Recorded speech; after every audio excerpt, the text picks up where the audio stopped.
¿Es necesario que mantengamos al toro bravo en los ecosistemas? ¿Es beneficioso para la biodiversidad? ¿Qué le pasaría al toro si se prohibiera la tauromaquia? ¿Debería acaso importarnos su extinción? ¿No es, al fin y al cabo, una raza más de vaca doméstica? Vine hasta Aracena, en la provincia de Huelva, para entrevistar a Rafael Hernández Mancha, un veterano entre los naturalistas españoles.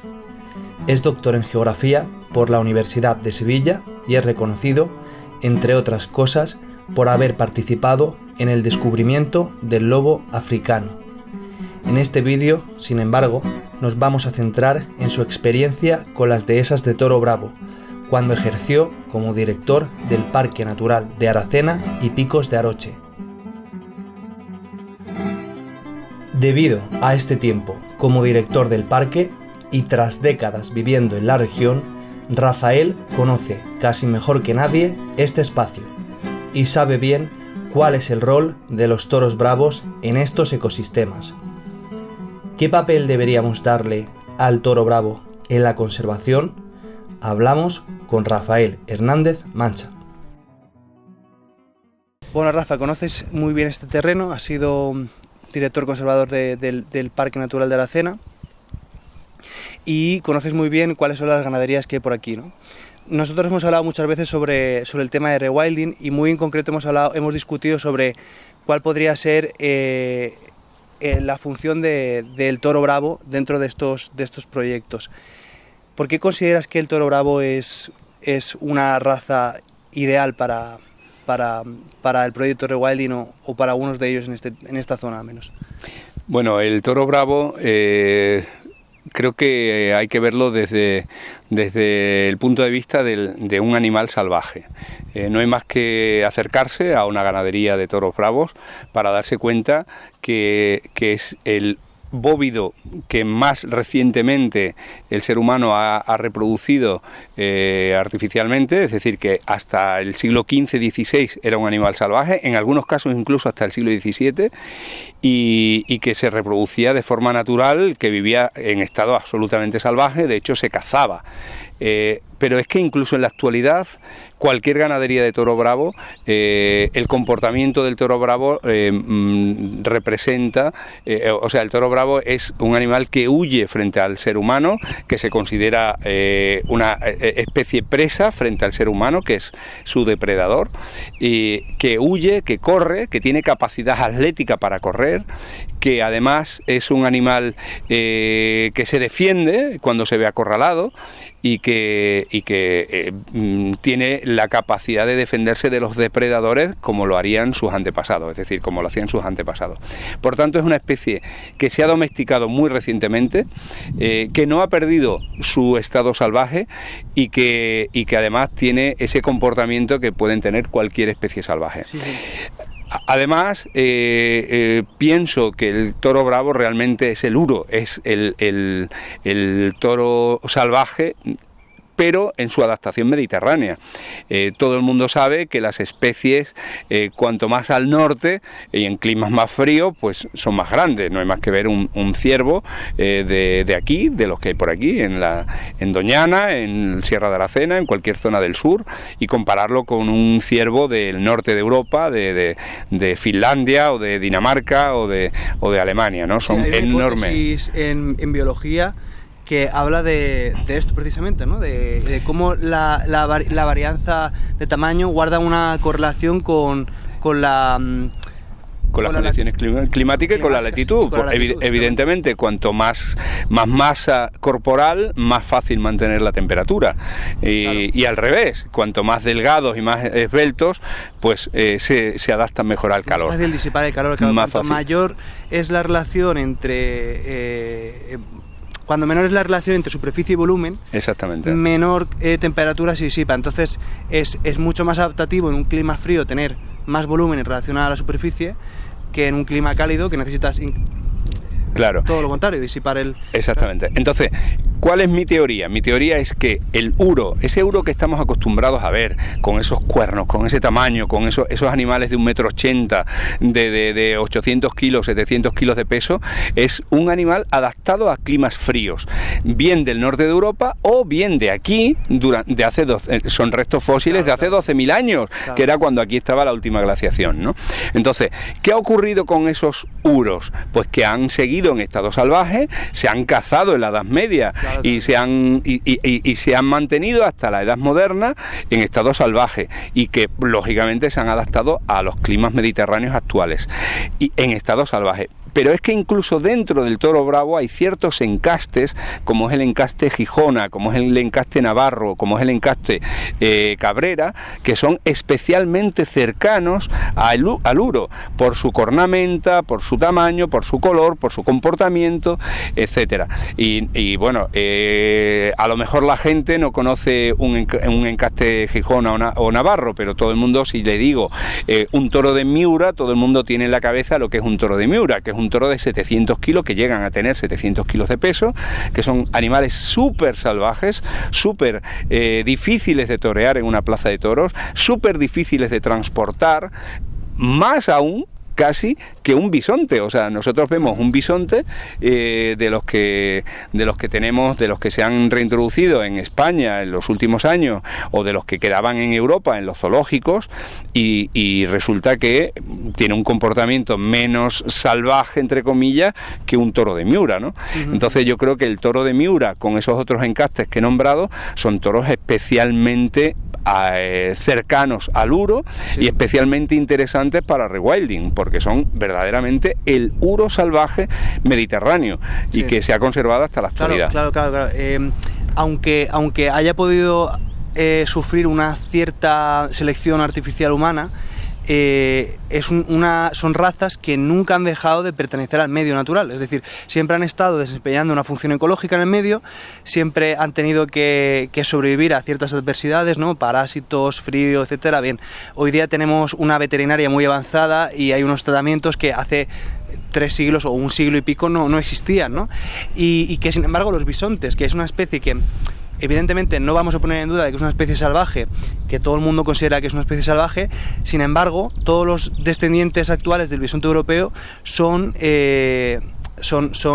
descendientes de animales que vivían en zoológicos, que habían perdido que han tenido que reaprender a vivir en la naturaleza, y lo han hecho perfectamente, por cierto. Es decir, que realmente, aunque el toro bravo haya sufrido cierta selección artificial, como bien dices, proviene de unos encastes de unas razas de toro que siempre estuvieron aquí en el medio, y que, como bien decías, se cazaban. Es decir, no parece concebible que la gente se dedicase a cazar animales domésticos. Es decir, cuando vemos en los libros de la Montería, recuérdame quién era el monarca Alfonso X, ¿no? Alfonso X, ¿no? Que Alfonso X va a Doñana y él, muy orgulloso, alardea de que ha matado unos toros, ¿no? Esa mañana, ¿no? Que ha cazado unos toros. Parece inconcebible estar orgulloso de matar un animal manso y doméstico, ¿verdad? Claro, es que no eran ni mansos ni domésticos. El ser humano, en los 500 años que lleva manejando la reproducción del toro bravo, que solo son 500 años comparado con los 6.000 o más de 6.000 con el caballo y con otras especies, efectivamente ha seleccionado toros para una finalidad específica, que es el toreo en la plaza de toro, ¿no? Que además aparece en el siglo XVII-XVIII, en el barroco, etcétera, con el actual reglamento taurino.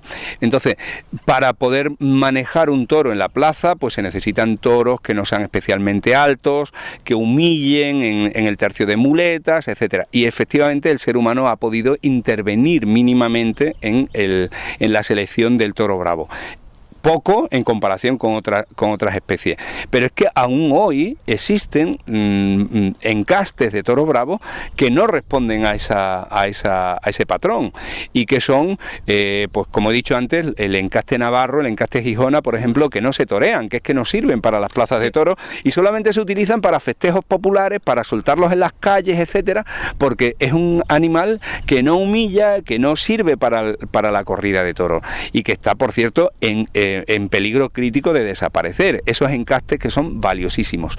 Y yo, perdona que te diga que soy muy crítico con la selección que se ha hecho del uro a partir del toro escocés, de otras variedades de bóvidos domésticos en el norte de Europa, y que yo los he visto y no tienen ningún comportamiento salvaje. O sea, se pueden parecer en cuanto a tamaño, se pueden parecer en cuanto a morfología, pero aparte de la morfología es esencial la adaptación al medio y ese comportamiento de animal salvaje. Y aunque entre muchos naturalistas haya un prejuicio frente a las corridas de toros y frente a los toros, etcétera, aunque exista ese prejuicio y no quieren ni oír hablar del toro bravo, realmente el toro bravo es el heredero y el descendiente del uro en la península ibérica. Y una cosa muy importante que has mencionado, es decir, estas razas han coevolucionado con estos ecosistemas. Tú puedes quizás, mediante cruces, que es como se está haciendo hoy, ¿no? Por ejemplo, el proyecto Taurus, ¿no? El bóvido de Heck, obtener algo que encaje más con un ideal de lo que sería ese vigoroso uro, ¿no? Del norte de Europa, etcétera. Pero eso no significa que esa raza va a ser más adaptativa a los ecosistemas presentes en la península ibérica. Y lo que sí que sabemos es que estas razas de toro son adaptativas a los ecosistemas, y encima tiene la capacidad de conquistar esa autonomía que se perseguiría en el proyecto, ¿no? Rewilding. Pues claro, es que ahora estamos en el mes de marzo, en primavera, y claro, y vemos todas las dehesas verdes, pero es interesantísimo venir aquí en el mes de agosto con 43 grados y ver cómo se adapta a este medio cualquier bóvido, no digamos una especie de vaca o de toro del norte de Europa, sino incluso el bisonte, ¿no? Entonces, realmente la especie que ha sobrevivido aquí desde el último cambio climático, desde la última glaciación, y desde que las carcinias conquistan el ecosistema mediterráneo, ha sido sin duda el toro bravo. El toro bravo es el gran bóvido descendiente de los toros salvajes que ha habido en la península ibérica desde época prehistórica, ¿no? Entonces vamos a intentar capitular esto.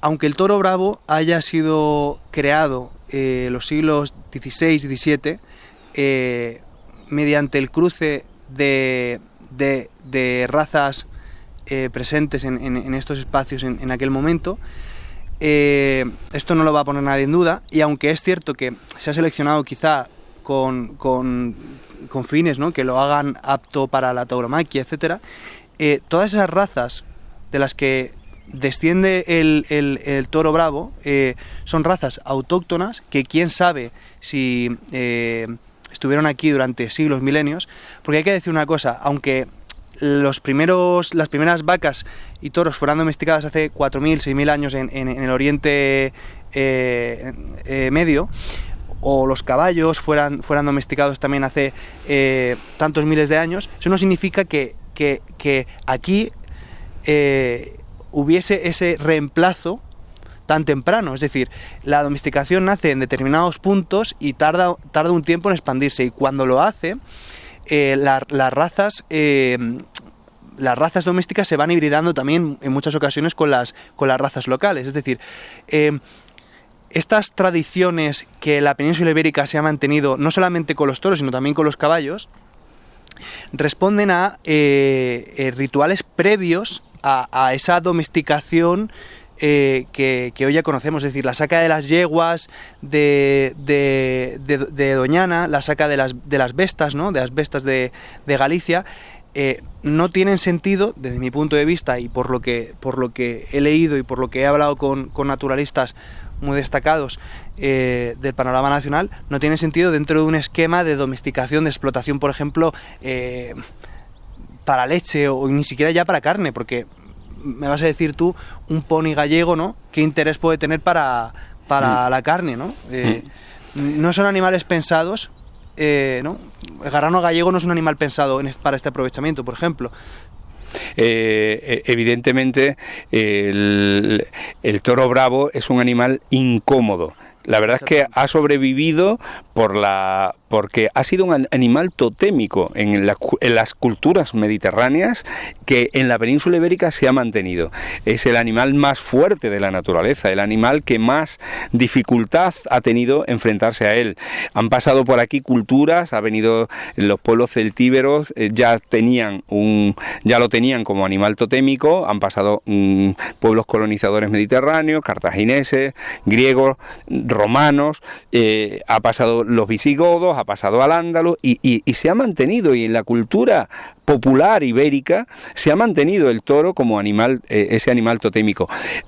Hasta el siglo XVI había pequeñas islas de vacadas salvajes que están documentadas en Navarra, en Extremadura, en Andalucía, etcétera. En Castilla-La Mancha había vacadas salvajes documentadas, donde el ser humano no intervenía para nada en la reproducción de esos toros bravos salvajes, que a partir del siglo XV, XVI, XVII comienzan a reproducirse con la finalidad de hacer de ello un espectáculo de tauromaquia, ¿no?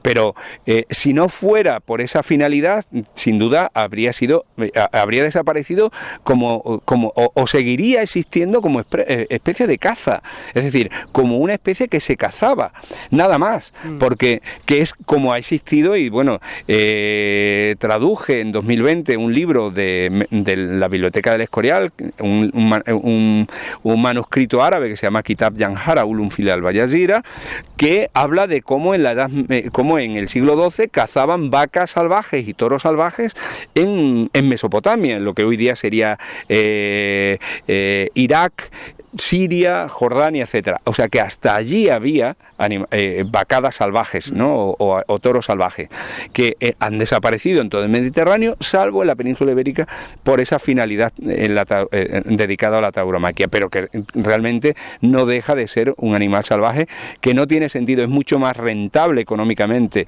como decías, de los caballos, de los ponis gallegos, mucho más rentable cualquier otra raza de bóvido antes que el toro bravo. No hay más que ver las extensiones que requiere para tener una vida sana. Es que es un animal salvaje, no puedes tenerlo en un sitio cerrado, si tú pequeño. Hacer una explotación cárnica y productiva, etcétera, lo último que quieres es un animal como un garrano gallego, ¿no? Que es un animal totalmente rústico, con unas condiciones físicas que a lo mejor no son tan productivas en carne como pudieran ser otras razas domésticas que sí que hay. ¿Y por qué se ha mantenido eso hasta el día de hoy? ¿A qué responde esos rituales, ¿no?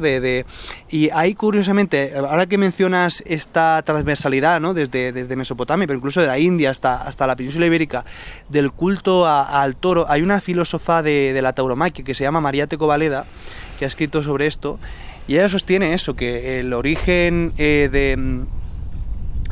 de la tauromaquia es un origen mitológico realmente, y prácticamente la tauromaquia ibérica es un sincretismo, por así decirlo, ¿no? Una supervivencia de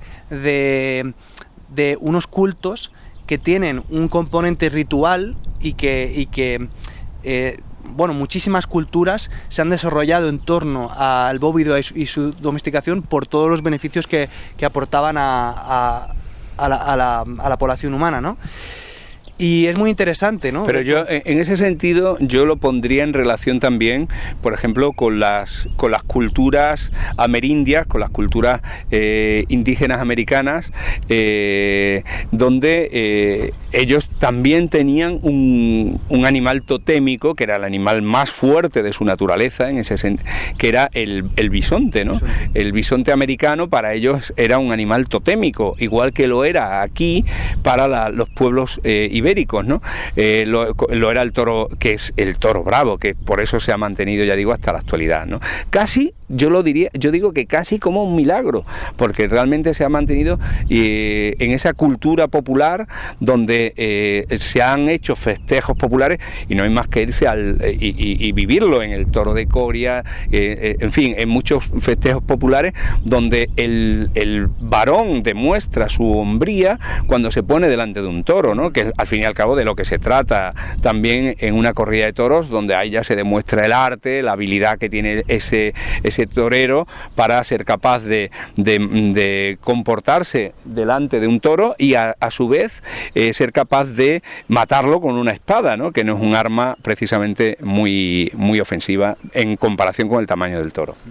Bueno, Rafa, pues acabamos de encontrarnos con un amigo tuyo, ganadero, Mayoral, que nos ha estado explicando la diferencia que hay de comportamiento entre un berrendo manso y un toro bravo y bueno, cuáles son la rentabilidad económica de cada uno, ¿no? Muy en línea de lo que estábamos hablando en la entrevista, ¿verdad? Sí, ha sido una verdadera suerte y una casualidad encontrarlo y bueno, nos ha enseñado dos novillos que parecían del mismo tamaño, uno manso que tiene 4 meses y uno bravo que tiene año y medio, y como uno vale 200 euros, que es el bravo, y el manso vale 600 ahora, y que dentro de unos años o dentro de unos meses el manso valdrá mucho más caro todavía, pero el bravo seguirá valiendo 200 euros y que la diferencia de manejo de uno y otro no tiene nada que ver. Claro, es decir, porque a nivel de explotación económica para, por ejemplo, destino para alimentación, para carne, el toro bravo no es una raza rentable para nada. No es una raza útil y por eso, como decíamos, si no llega a ser por este tipo de tradiciones y rituales sincréticos que existen en la península ibérica con los toros y con los caballos, este tipo de razas tan rústicas, tan adaptadas a vivir en el medio ambiente, no se hubiesen mantenido, básicamente, ¿no? Bueno, incluso nos ha contado cómo el mantenimiento de esta ganadería es casi más por vocación y por pasión y por afición que por rentabilidad económica, porque al final resulta que tiene pérdidas, o sea que son los propietarios dedicados a otras actividades económicas, industriales, etcétera, los que mantienen esta ganadería por pasión y porque realmente hoy día resulta antieconómico.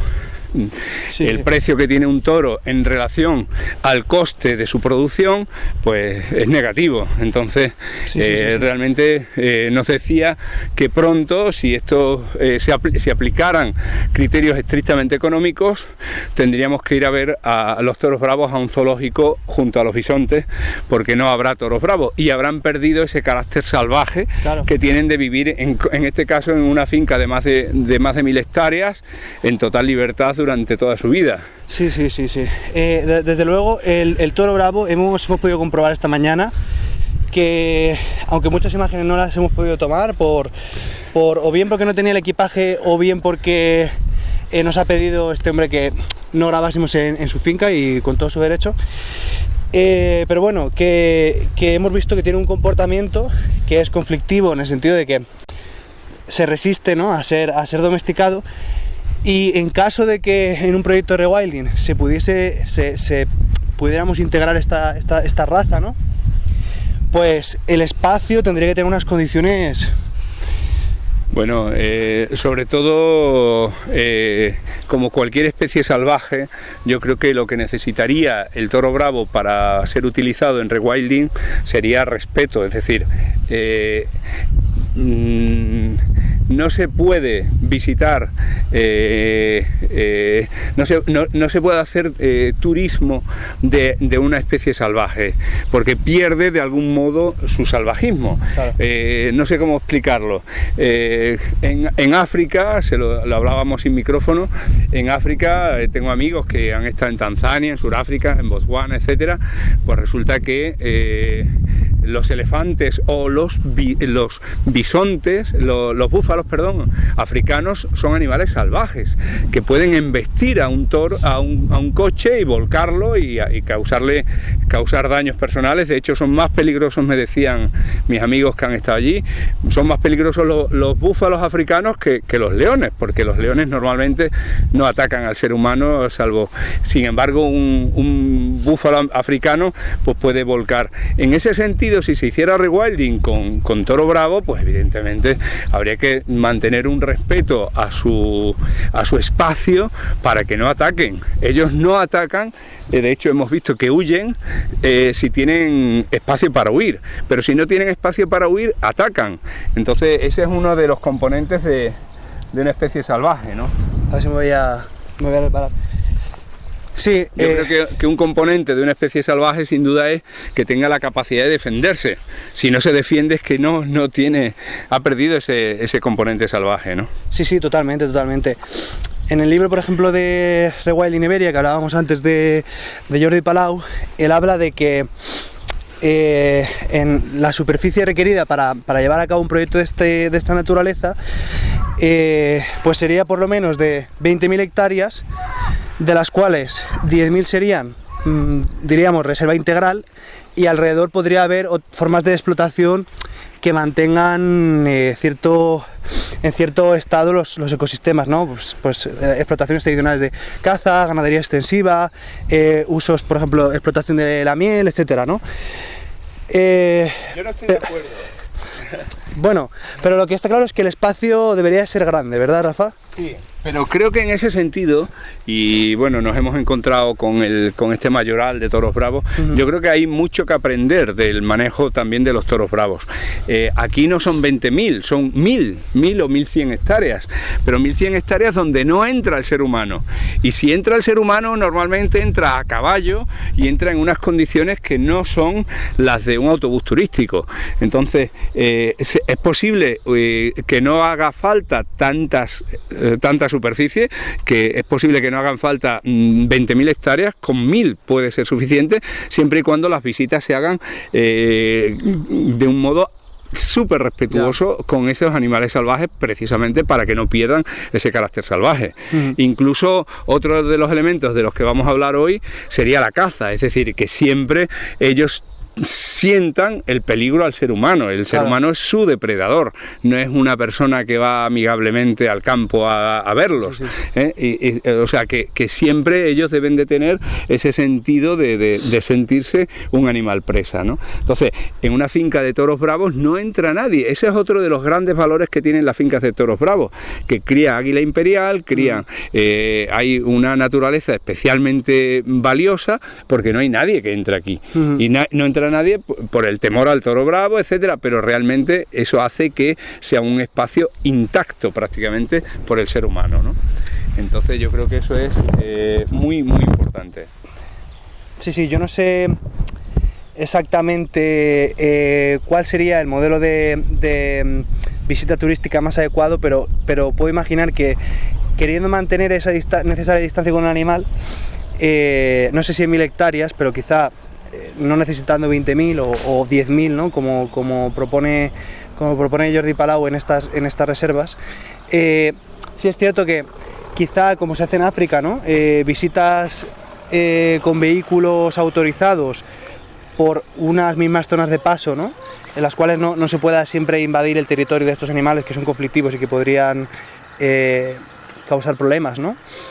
Pues quizás sería la mejor forma en ese sentido, dentro de, si pensamos que los parques naturales y los parques nacionales están para conservar la biodiversidad de una manera lo más autónoma posible y de una manera lo más similar a como la encontramos, pues yo creo que el toro bravo es una de esas especies, o en este caso una raza de una especie, que deberían de tener sentido dentro de estos ecosistemas, por cómo he coevolucionado con con ellos, ¿no? Básicamente. Claro, pero sobre los parques africanos hay también mucha crítica, porque no hay más que ver que se forman, no sé, hay por ahí imágenes de un guepardo que caza una gacela y de momento tiene 20 coches de turistas alrededor viendo cómo la devora, ¿no? Yo creo que lo que estás diciendo de que haya, por ejemplo, una pequeña pista, un carril que entre en el espacio y que luego nadie más entre ahí salvo que vaya, por ejemplo, a caballo. Otro de los aspectos que se puede destacar de las dehesas de Toro Bravo es la alta biodiversidad que se puede observar en ellas, ¿no? Bueno, estamos hoy aquí y mientras estamos grabando, no sé si se escucha de fondo, la cantidad de pajaritos, la cantidad de aves, la cantidad de insectos que hay en una dehesa de toros bravos como esta que estamos aquí, en la dehesa de la finca la finca San Miguel de Aracena. ¿Por qué? Pues porque nadie pisa ahí, no hay nadie que entre, nadie que moleste, no hay que poner un cartel prohibido el paso, ni poner una guardería que impida que entre nadie. La gente ya sabe que están los toros bravos ahí y nadie entra. Con lo cual hay cría desde rapaces, en fin, caza, etcétera. Y eso hace que el ecosistema sea especialmente rico, ¿no? En ningún sitio hay liebre, en ningún sitio hay caza, pero aquí no se montea, aquí no se caza, aquí no, entonces aquí hay más liebres que en ningún sitio, más caza que en ningún sitio, y más pajaritos y más biodiversidad que en ningún sitio. ¿Por qué? Porque nadie molesta, nadie entra, ¿no? Claro, y no solamente eso, sino que tienes a un gran herbívoro que no está presente en otros espacios, que cumple unas funciones ecológicas en el sentido de que su estiércol sirve para muchísimas especies de insectos. Su pisoteo genera los pastos que requieren también muchas otras especies. En fin, todas las interacciones ecológicas que se derivan de la presencia de un gran herbívoro como es el toro bravo, que no pueden, interacciones que no se generan con los ciervos y el resto de herbívoros de mayor o menor porte que tenemos salvajes en la península ibérica, pues favorecen esa biodiversidad que, como bien dices tú, salimos de estas fincas y no encontramos. Claro, el toro bravo es defendido y su vida aquí pues, o sea, se promueve, y el toro actúa como, diríamos, especie paraguas, ¿no? En ese sentido, ¿no? Claro, aquí estamos en el Parque Natural Sierra de Aracena y Picos de Oroche. La mayor parte de las dehesas se dedican aquí a la ganadería del cerdo ibérico. Claro. Es incomparable la biodiversidad que hay en estas fincas de toros bravos con respecto a una de cerdo. ¿Por qué? Porque las de cerdo están pisoteadas, los cerdos se lo comen todo, etcétera. Mientras que la herbivoría que genera el toro bravo es la más respetuosa con respecto al matorral, con respecto a etcétera. Entonces, y con la carga ganadera que tienen las fincas, es decir, que sobre una finca de 1100 hectáreas hay un número de cabezas de ganado realmente bajo, con lo cual hay muchas más opciones para la vida silvestre, ¿no? Entonces, en ese sentido, el toro bravo hace un papel ecológico brutal. Y quería destacar, y hablábamos en privado, que sin ser aficionados a las corridas de toros, la defensa de la tauromaquia es la defensa de estos valores ecológicos. Es decir, nos puede no gustar las corridas de toros, pero desde luego lo que sí nos gusta es ver estas dehesas con esta riqueza y esta biodiversidad que no encontramos en ninguna otra dehesa de ninguna otra ganadería. Entonces eso es importantísimo. Sí, hay un problema que veo aquí cuando se plantea la erradicación de la tauromaquia, y es esto. Creo que si la sociedad de forma mayoritaria quiere llevarlo a cabo, yo no soy nadie para oponerme a esa decisión de la mayoría, pero en caso de que esto pudiera ser llevado a cabo, tendríamos que pensar qué sucede con las varias millones de hectáreas de dehesa de ganado de toro bravo que hay en España. Si se va a dar un uso que pueda mantener la biodiversidad como está, si podemos lograr proteger el toro bravo de una forma en la que sobreviva al margen de la actividad de la tauromaquia? Bueno, pues a lo mejor sí, pero hay que pensar bien la viabilidad económica de las medidas que impulsamos, etcétera.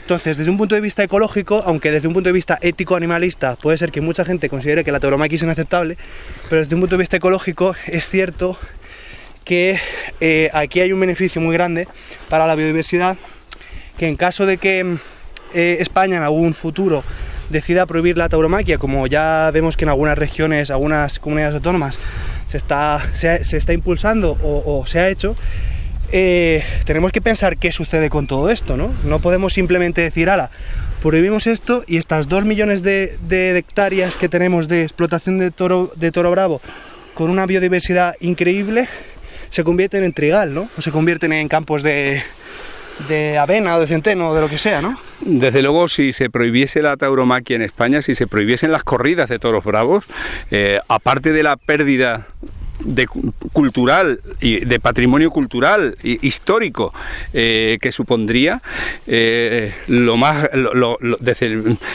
mi punto de vista, lo gravísimo sería que al no ser rentable criar toros bravos, porque no lo sería, y estas son fincas privadas, con lo cual los propietarios se dedicarían a criar otras razas ganaderas, a criarlo, pues aquí en Aracena, a criar cerdo ibérico, ¿no? Evidentemente, ¿no?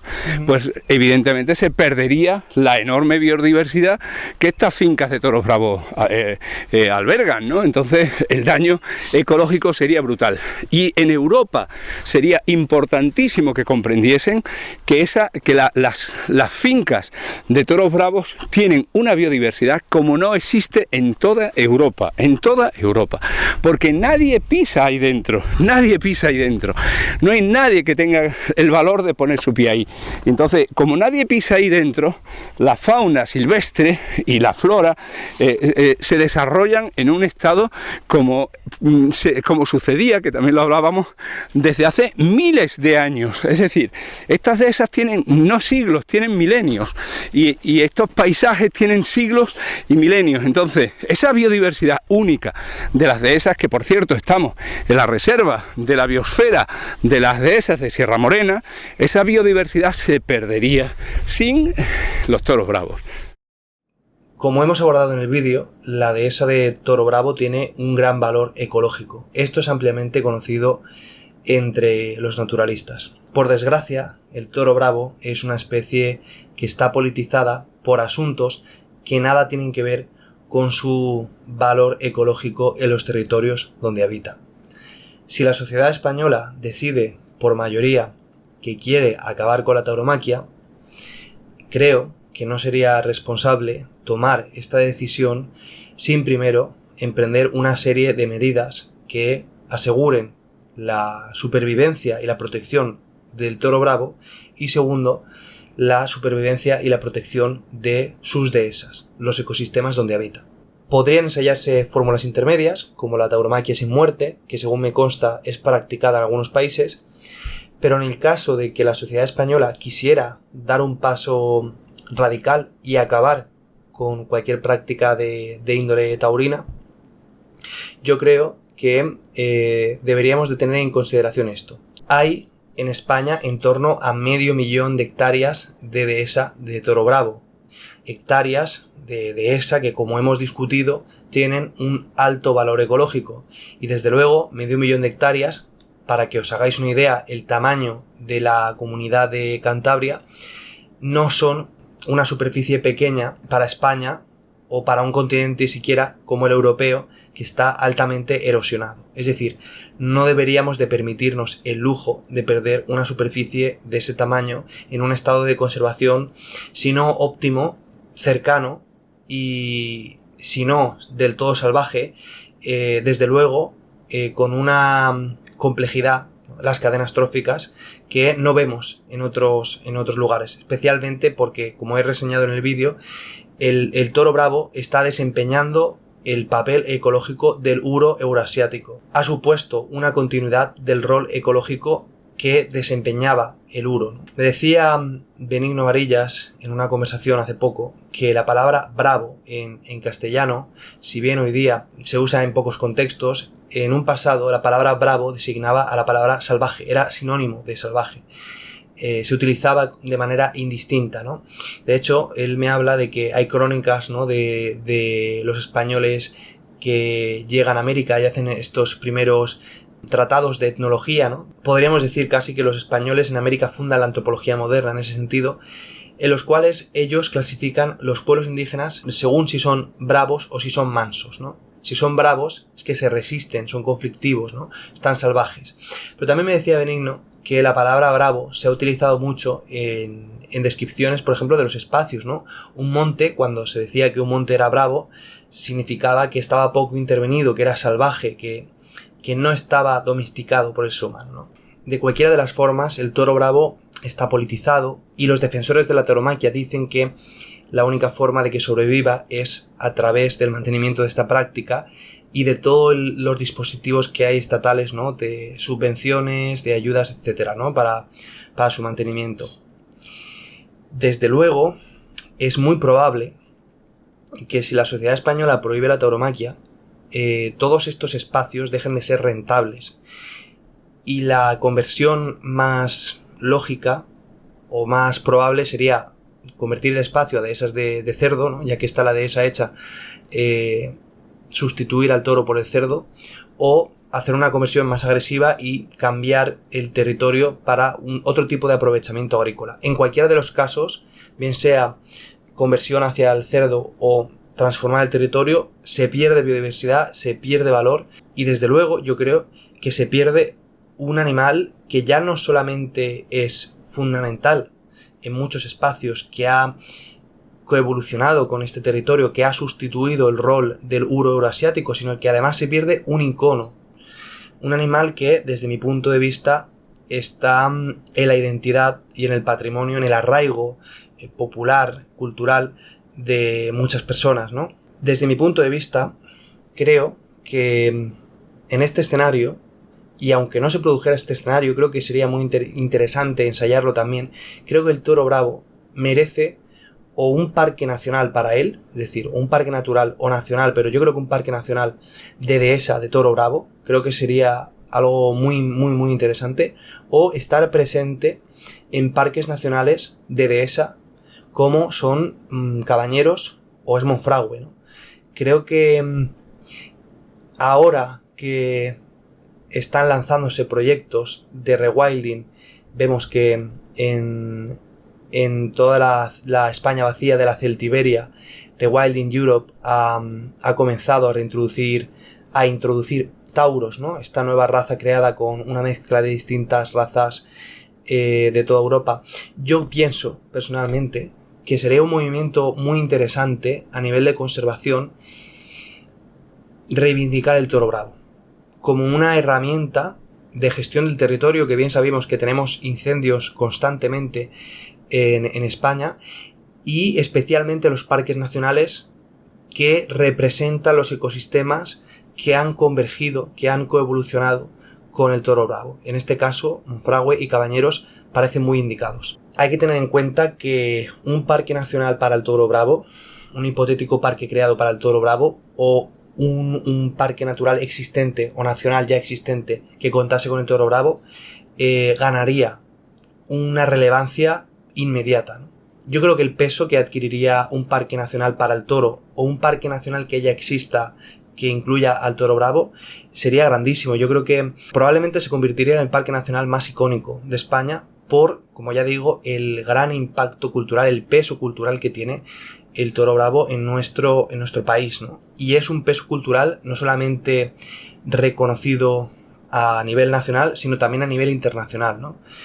Creo que sería muy interesante ver cómo podría impactar de manera positiva a nivel económico un parque nacional donde se pudiera gestionar esta especie junto con el resto de especies de la fauna ibérica y muy especialmente aquellas que pueden gestionar su población, que pueden controlar la población. En este caso el lobo sería la otra especie clave que sería fundamental, ¿no? Entonces he querido entrevistar a Rafael Hernández Mancha para este vídeo porque él gestionó un territorio amplio en el Parque Natural de Aracena donde hay dehesa de toro bravo y él conoce muy bien cuáles son las diferencias entre ecosistemas de dehesa del parque con toro bravo y ecosistemas donde no lo hay. Por lo que discutíamos en el vídeo, por todas las interacciones ecológicas que se establecen con la presencia de este animal, ¿no? Y yo espero que este vídeo llegue a las personas que estén interesadas en este tema. Sé que es controvertido porque asumo una posición intermedia, pero creo que yo no me voy a meter en este vídeo en temas de política. Creo que lo importante, lo que deberíamos de atender es el tesoro que es el toro bravo en sí mismo, muy al margen de las disquisiciones políticas, los problemas que haya con la reivindicación nacional o lo que sea. Creo que el toro bravo tiene unas características que lo hacen único. Creo que es una especie fascinante que tenemos, una raza de una especie, pero en este caso una raza con unas características que ya hemos discutido muy valiosas. Y creo personalmente que deberíamos de empezar a pensar en todo esto ya. La tauromaquia cuenta con un arraigo muy fuerte en la sociedad española y es muy posible que quienes la defienden no estén de acuerdo con esta posición. Gran parte de los propietarios de estas fincas no lo hacen, no tienen la propiedad de este territorio con estos animales por el beneficio económico principalmente. Muchos de ellos lo hacen también por esa vocación taurina. Entonces es mucho más difícil que simplemente plantear qué es lo que se podría hacer a un nivel material, ¿no? Práctico. Es evidente que la creación de un parque nacional de un gran tamaño, que sea capaz de sustentar una población estable de un mega herbívoro como es el toro bravo, no es cualquier cosa.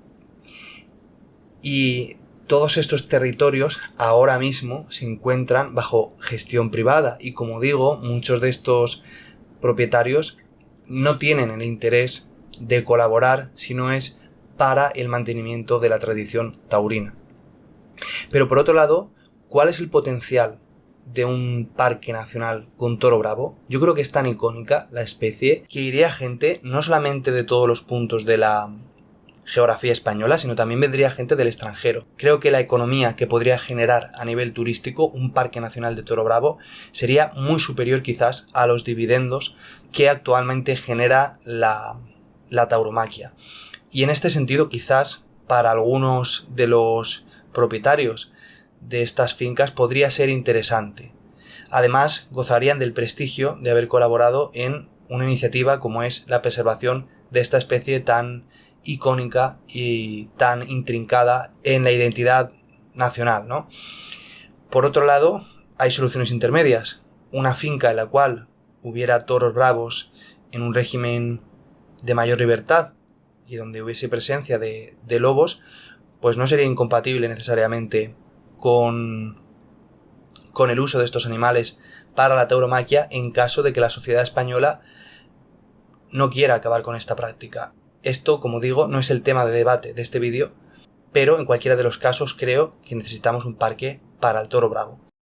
Evidentemente, la sociedad española tiene que entablar un debate a este respecto, pero se prohíba o no se prohíba la tauromaquia, yo personalmente creo, y espero que os hayan convencido los argumentos en esta entrevista que le he hecho a Rafael, que el toro bravo merece un parque natural o un parque nacional, más especialmente en España. Creo que necesitamos un parque nacional de dehesa que tenga toro bravo, pero que tenga también lobo ibérico y el resto de especies de la fauna ibérica que deban estar en ese lugar. Espero que os haya gustado el vídeo. No olvidéis suscribiros, compartir. Nos vemos en el siguiente.